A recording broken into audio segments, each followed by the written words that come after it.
ప్రయిస్తార్లా మన రక్షకుడు పరిశుద్ధుడు యేసుక్రీస్తు వారి మహిమ. ఈ రోజున దేవుని యొక్క పరిశుద్ధ వాక్యం ప్రతి ఒక్కరికి మన ప్రభు పేరిట ప్రయిస్తార్లా. దేవుని యొక్క మార్గాన్ని దేవునిని ఎరిగినటువంటి వారితో పాటుగా దేవునిని ఎరగనటువంటి వారు కూడా ఎరగాలి అని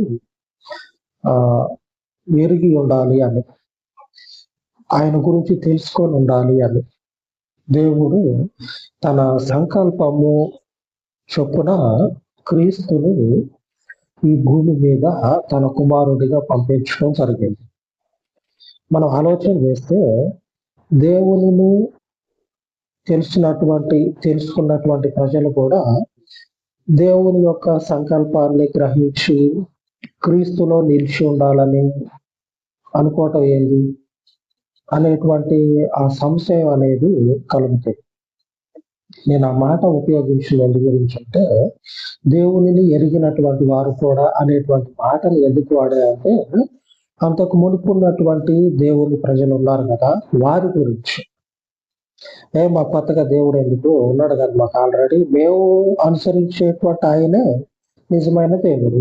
మోషే మాకు చెప్పిండు దేవుడు ఎటువంటి వాడు, ఎలాంటి వాడు, ఆయన యొక్క గుణగణాలు ఏంటి అని దేవుడు చెప్పిండు. ఒకవేళ ఎవరన్నా మాయ మాటలు చెప్పి తోవ తప్పిస్తారేమో అటువంటి వాళ్ళని దగ్గరకు రానియొద్దని కూడా దేవుడు చెప్పాడు. అటువంటి విషయాన్ని ఇప్పుడు వారికి బలంగా దేవునిలో నుంచి అంటే అంతకు మునుపు వారికి ఉన్నటువంటి విశ్వాసంలో నుంచి రాకుండా ఉండటానికి కారణమైతా ఉన్నాయి. ఈ క్రీస్తుని గ్రహించలేనటువంటి స్థితిలో ఇప్పటికీ కూడా ఆ ఇశ్రాయేలీయులైనటువంటి వారు దేవునికి దూరంగా, అనగా దేవుని యొక్క క్రీస్తుకి దూరంగా ఉంటూ ఉన్నారు. ఇక వాళ్ళతో పాటు ఈ భూమి మీద ఉన్నటువంటి వారిని అందరినీ కూడా దేవుడు ఏం చేస్తా ఉన్నాడంటే, క్రీస్తులోనికి రావాలి అని, క్రీస్తు యొక్క రక్షణని పొందుకోవాలి అని, క్రీస్తు ద్వారా దేవుని వద్దకు నడిపించబడాలి అని దేవుని సంకల్పం అంటే దేవుని యొక్క అనాది సంకల్పం. ఇది నిన్న మొన్న వచ్చింది కాదు. కొన్ని వేల సంవత్సరాలకు ముందే దేవుడు నిర్ణయించినటువంటి ఆయన దయా సంకల్పం మనుషులందరి ఎడల, ఒక ఇశ్రాయేలీయులే కాదు మనుషులందరి ఎడల దేవుని సంకల్పము ఈ రీతిగా. చూద్దాం ఒకసారి, కొంచెం అర్థం కాకపోవచ్చు, అర్థమయ్యే విధంగా ఆలోచన అనేది వాక్యం మీద పెట్టినట్లయితే అర్థమవుతుంది. లేఖనాలను చెప్పేటువంటి విషయాలను గమనిస్తా ఉండండి, అర్థమవుతుంది. ఎఫెసీయులకు రాసిన పత్రిక 1వ అధ్యాయము 6వ వచనం, ఎట్లనగా తన ప్రియుని యందు తాను ఉచితముగా మనకు అనుగ్రహించిన తన కృపా మహిమకు కీర్తి కలుగునట్లు తన చిత్త ప్రకారమైన దయా సంకల్పము చొప్పున యేసుక్రీస్తు ద్వారా తనకు కుమారులనుగా స్వీకరించుటకై మనలను ముందుగా తన కోసము నిర్ణయించుకొని మనము తన ఎదుట పరిశుద్ధులమును నిర్దోషులమునై ఉండవలెనని జగత్తు పునాది వేయబడక మునిపే ప్రేమ చేత ఆయన క్రీస్తుల మనలను ఏర్పరచుకోలేదు. ఏం జరుగుతా ఉంది? ప్రేమ చేత దేవుడు తన యొక్క దయా సంకల్పము చొప్పున క్రీస్తులో మనల్ని ఏర్పరచున్నాడు. ఇప్పుడు ఈ క్రీస్తులో ఉన్నటువంటి వారందరూ కూడా దేవుని వద్దకు రావటానికి మార్గం అనేది ఒక వారధిగా క్రీస్తు ఉంటా ఉన్నాడు. మనకి తోవ అనేది ఏర్పడతా ఉంది దేవుని వద్దకు. మిగిలినటువంటి వాళ్ళు దేవుని కాదు. అంతకు మునుపున్నటువంటి ఇశ్రాయేలీయుల గురించే చూద్దాం. ఎవరి దగ్గరకు వెళ్ళి ఇశ్రాయేలీయుల గురించే చూద్దాం. ఇశ్రాయేలీయులు దేవుని ప్రజలు, వాళ్ళు దీవించబడిన వాళ్ళు, మొదటి నుంచి దేవుని యొక్క సొంతమైనటువంటి ప్రజలు. మరి ఆ ప్రజల గురించి మనం ఆలోచన చేస్తే, నేను నమ్ముతున్నటువంటి ఆయనే దేవుడు, మరొక దేవుళ్ళు మా ఇలాకాల అంటారు కదా, మా ఇలాకాల కనపడొద్దు అని.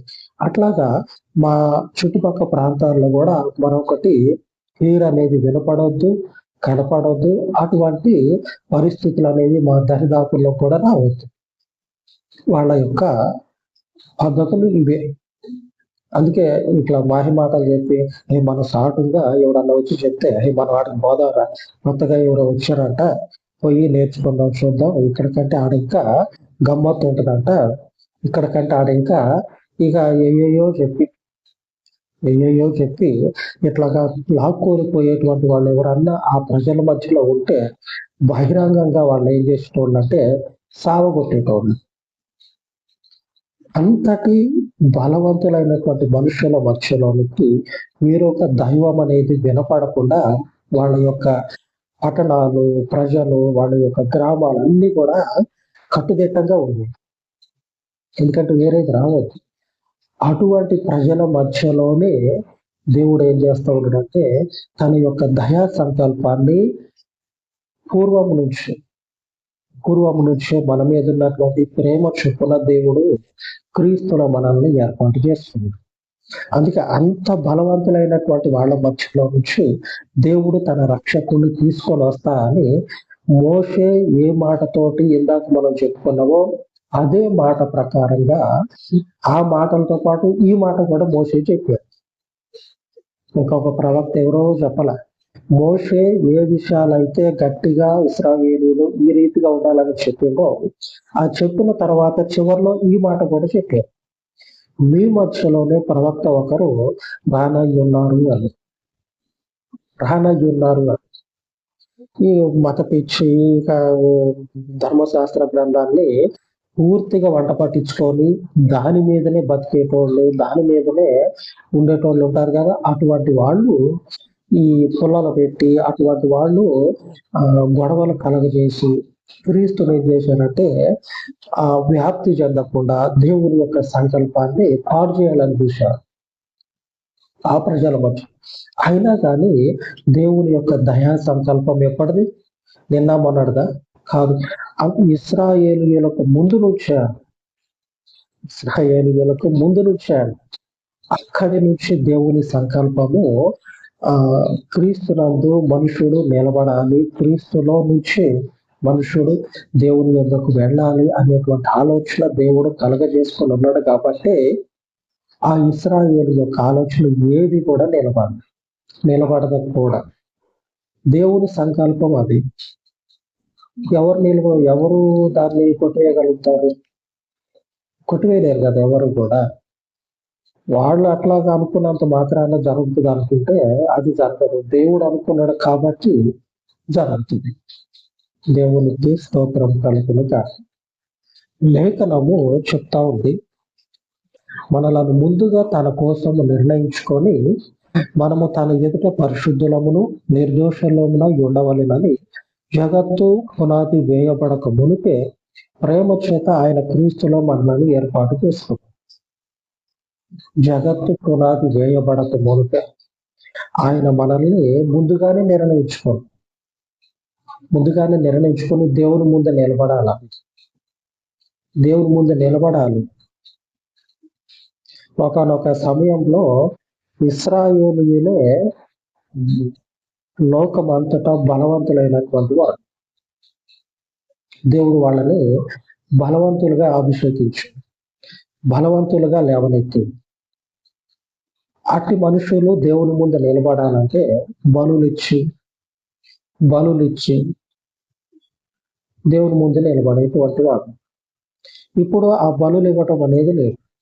కానీ ఇప్పుడు వాళ్ళ యొక్క ప్రభావం అనేది తగ్గిపోయి క్రైస్తవ దేశాలని పిలువబడుతున్నటువంటి దేశాల యొక్క ప్రభావము లోకంలో ఇప్పుడు ఉన్నది. క్రీస్తులో ఉన్నటువంటి దేశాలు ఏమైతే ఉన్నాయో వాటి ప్రభావం ఉంది. అప్పుడున్నటువంటి ఇశ్రాయేలీయుల యొక్క ప్రభావం అనేది తగ్గిపోయింది. మరి ఇప్పుడు అంతకు మునుపున్నటువంటి వారి దేవుడు ఈ క్రీస్తు తన మనుషుడు కాకపోతే ఈ క్రైస్తవ దేశాలు అప్పుడున్నటువంటి ఇశ్రాయేలీయులకు మించి ఎలాగపోయింది? దేవునికి వాళ్ళైన ఆలోచన చేయాలి కదా. అరే మన దేవుడు ఏంద్రా మనల్ని అడగబెట్టి ఆ క్రైస్తవులు మనం అసహించుకునేటువంటి క్రీస్తుని, ఆ క్రీస్తు ప్రజలు, క్రైస్తవ దేశాలను దేవుడు ఆశీర్వదిస్తా ఉన్నాడే. మన ప్రభావం తగ్గిపోతుంది దగ్గర అని వాళ్ళు ఆలోచన చేసినట్లయితే క్రీస్తునందు మనము దేవుని ముందు నిలబడతాము. ఏ బలి ఇవ్వాల్సిన పని లేదు, బలులు ఇవ్వాల్సిన పని లేదు. ఇప్పుడు మనం మన పక్షంగా క్రీస్తు బలి అయిపోయాడు, తిరిగి మరలా లేచి ఆ బలి అయినటువంటి ఆ రక్తము చేత కడగబడిన మనమందరం కూడా దేవుని ముందు నిలబడి ఆయన ద్వారా మనము భూమి మీద బలవంతులుగా మారతాం. బలవంతులు రోమీయుల పత్రికలో రాయబడి ఉంటది. రోమ పత్రిక 8వ అధ్యాయము 1వ వచనం. కాబట్టి ఇప్పుడు క్రీస్తు యేసునందున్న వారికి ఏ శిక్షా విధియో లేదు.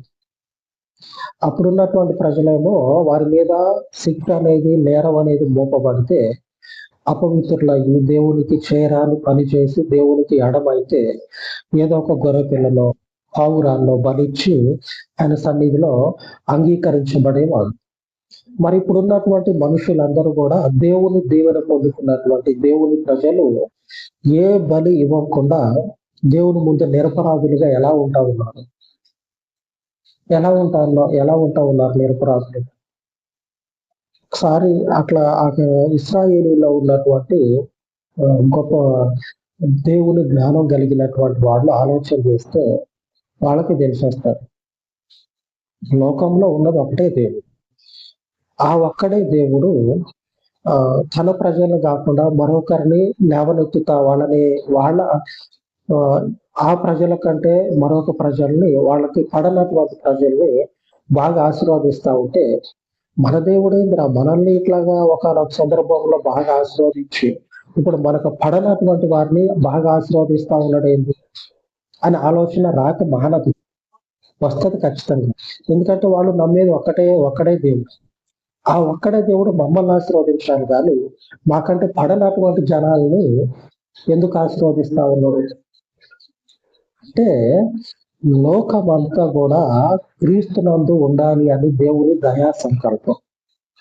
అదే అధ్యాయం 2వ వచనంలో చూసినట్లయితే క్రీస్తు యేసునందు జీవమునిచ్చు ఆత్మ యొక్క నియమము పాప మరణముల నియమము నుండి నన్ను విడిపించను. ఎట్లనగా ధర్మశాస్త్రము దేనిని చేయజాలకపోయినో దానిని దేవుడు చేశాడు. ఆ ఇశ్రాయేలీలైనటువంటి వారు ధర్మశాస్త్ర ప్రకారంగా జీవించి క్రీస్తుని తృణీకరిస్తా ఉన్నారు. మనం ఏం చేస్తా ఉన్నామంటే ధర్మశాస్త్రాన్ని తృణీకరించి, అనగా ధర్మశాస్త్రపు ధర్మశాస్త్రాన్ని తృణీకరించటం అంటే తృణీకరించటం కాదు, ఆ ధర్మశాస్త్రాన్ని అంగీకరించడం, అనగా క్రీస్తుని అంగీకరించడం. ఇక్కడ ధర్మశాస్త్రం అంటే వేరెవరో కాదు, క్రీస్తే ధర్మశాస్త్రం. అనగా క్రీస్తు ధర్మశాస్త్రం యొక్క నెరవేర్పు క్రీస్తులో ఉంది. ఆ క్రీస్తు ఏం చేస్తా ఉన్నాడంటే పాప మరణముల నుండి మనల్ని విడిపిస్తా ఉన్నాం. ఇంకా అలాంటప్పుడు నాకు ధర్మశాస్త్రం ఎందుకు? ఈ క్రీస్తే చాలు. ఆమె ఈ క్రీస్తే చాలు. ఈ క్రీస్తులో ఉన్నటువంటి వారికి ఇక గొర్రెలు తీసుకొచ్చుడు, దాన్ని ఇక సంపుడు, ఆ రక్తం తీసి విసాలుడు, కూస్తురుడు, ఇదంతా లేదు. ఇక దేవుడు చేస్తూ దేవుడు ఒకటేసారి బలిచ్చేసాడు. బలి ఇవ్వబడినటువంటి ఆ గొర్రెపిల్ల రక్తంలో ఎందరైతే వారి యొక్క పాపాలని కడిగేసుకుంటారో వారందరూ కూడా దేవుని యొక్క దయా సంకల్పం. ఈ సంకల్పం ఎప్పటిది? నేను సాయంత్రాందా లేక నేను పొద్దుందా? జగత్తు పునాది వేయబడక మునుపున్న సంకల్పం, దేవుని సంకల్పం. ఈ సంకల్పంలో మనల్ని ఆయన స్థాపిస్తా ఉన్నాడు, స్థిరపరుస్తా ఉన్నాడు. దేవుని ఈరోజు ప్రమాణము ఇదే సెలవిస్తా ఉంది. యోహాను రాసిన యోహాను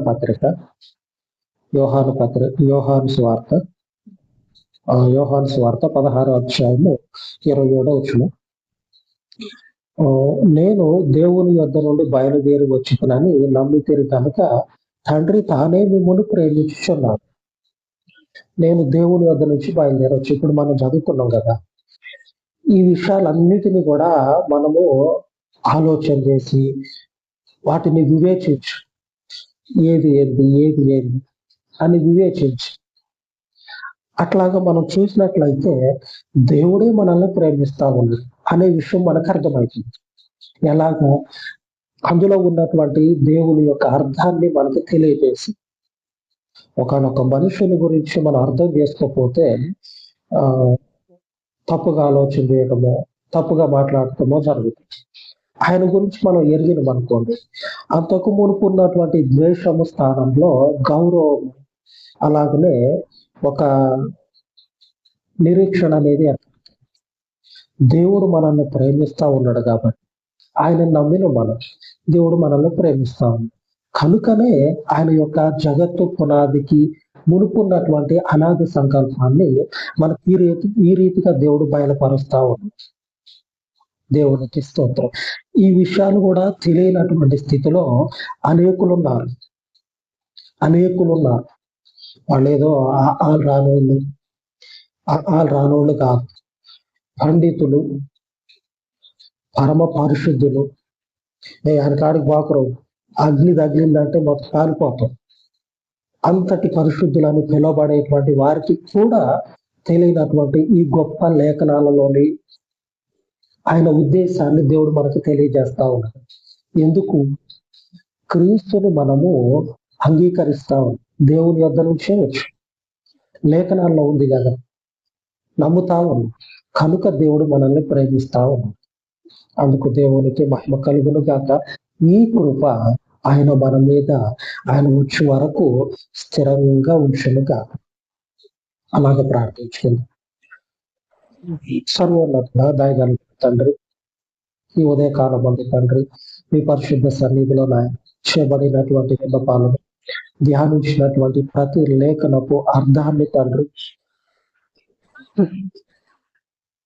లేఖనంలో చెప్పబడినటువంటి ప్రతి ఒక్క అర్థాన్ని తండ్రి మీ బిడ్డలు తెలుసుకున్నట్టు వారికి మీ పట్ల ఒక జ్ఞానములు, వివేకములు, మీ పరిశుద్ధాత్మల యొక్క సహవాసమును అనుగ్రహించి క్రీస్తుని నమ్మినటువంటి మేము నీ చేత ప్రేమించబడి అనగా తండ్రి మీ పరిశుద్ధమైనటువంటి సంకల్పము జగత్తు పునాది వేయబడక మునిపే క్రీస్తులో ఉండదనేటువంటి విషయాన్ని తండ్రి ధర్మశాస్త్ర గ్రంథంలో నుంచి, సువార్తలలో నుంచి మాకు తండ్రి అయా విపులముగా తెలియపరచుకొని అజ్ఞానంలో మధ్యన్నటువంటి మా ఎడలు మీ పట్ల ఒక కృపను చూపించి పునరుద్ధానుడ మీ శక్తి చేత, మీ పట్ల ఒక జ్ఞానము చేత మమ్మల్ని అభిషేకించి ఈ జీవ మధ్యన్నటువంటి క్రీస్తు నందు తండ్రి స్థిరపడి వేరుపారి ఫలించి అభివృద్ధి చెందుట మీ పట్ల ఒక గొప్ప సంకల్పములు మా ఎడల తండ్రి జరిగించము. మీ దయగలిగిన నామమునకు తండ్రి ఈ యొక్క ప్రార్థన మనవులను ఈ వాక్యములు తండ్రి మీకు అప్పచెప్తూ ఉండదు. అనేక హృదయాలలో స్థాపించి ఫలింపక్షము మా రక్షకుడే యేసు నామములో ప్రార్థించి వేడుకొని చూడాలి తండ్రి. ఆమేన్. సర్వోన్నతుడైన మన దేవుని కృప నిత్యము మనకు తోడై ఉండి నడిపించును గాక. ఆమేన్.